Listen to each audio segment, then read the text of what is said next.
Hi guys, Veronica here, and today we're continuing on with LarryBoy and the Emperor of Envy. Now I just gotta say that I only have time to read one chapter today, and plus we're at chapter 4, and wow, we're finally gonna meet the villain. So let's get started.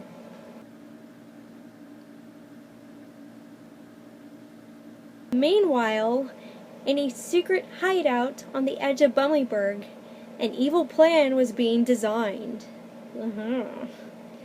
Not just any evil plan, mind you, but that of LarryBoy's nemesis, the Emperor Napoleon of crime and other bad stuff. Wow, that's a really long name for a supervillain. The evil Cherry Tomato was sitting in his throne room when he called in his soldiers. "Troops, come in here!" called the villain. The Emperor's army stumbled into the room. The term army, as it turns out, was a bit misleading.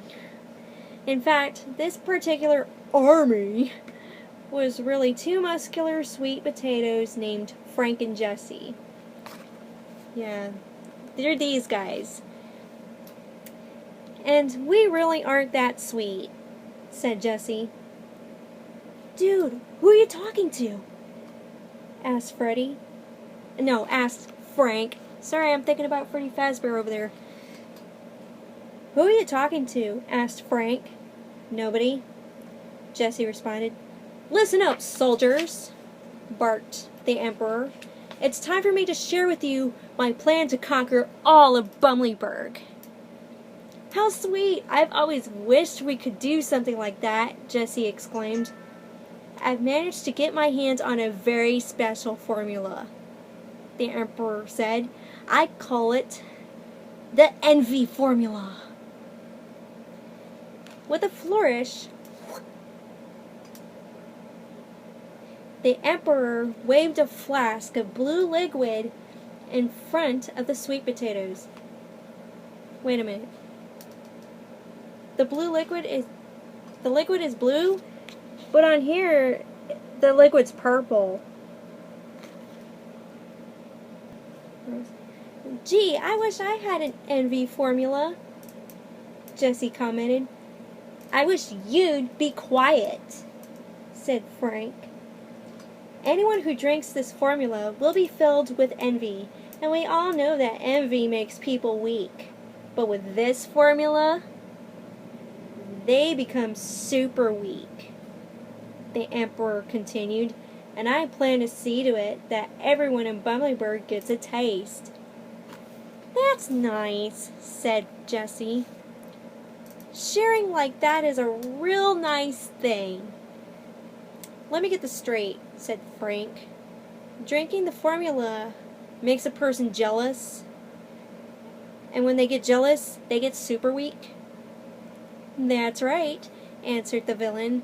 "And the more envious they are, the weaker they become, and they will feel tired and sluggish. They will hardly be able to move. They will only want to lie down and rest." Okay, first of all, your henchmen are so generic.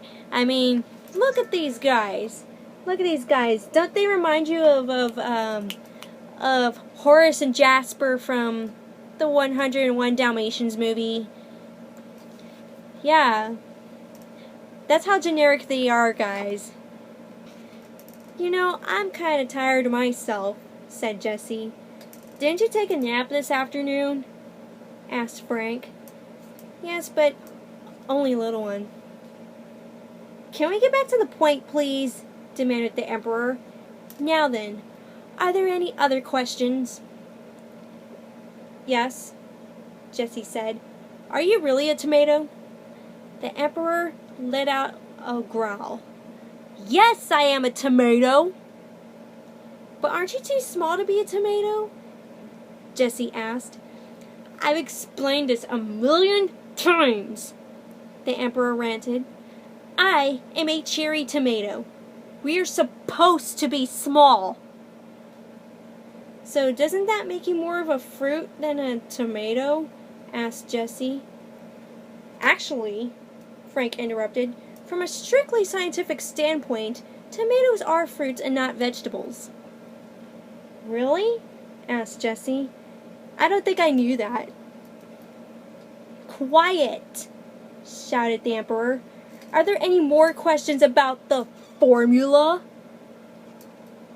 I have one, said Frank. How does the formula help us take over Bumbleberg? Simple, the Emperor replied. Once everyone has taken the formula, they will become envious. When they become envious, they will become weak. And then they will have no strength left to fight us when we take over Bumbleberg. The Emperor threw back his head and laughed. Frank and Jessie laughed too, although Jessie later admitted he didn't really get the joke. So now we are finally introduced to our villain and his two henchmen. Now I gotta say, that was a really quirky scene. It's like one henchman is the smarter one, the other one's the dim-witted one. Yeah, that's what I meant by generic not too long ago. So anyways, if you want to see me read more of this, be sure to click that like button and subscribe to my channel if you're brand new here.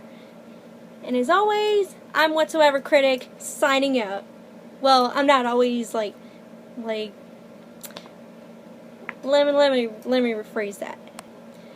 This is Whatsoever Critic, and right now I am signing off.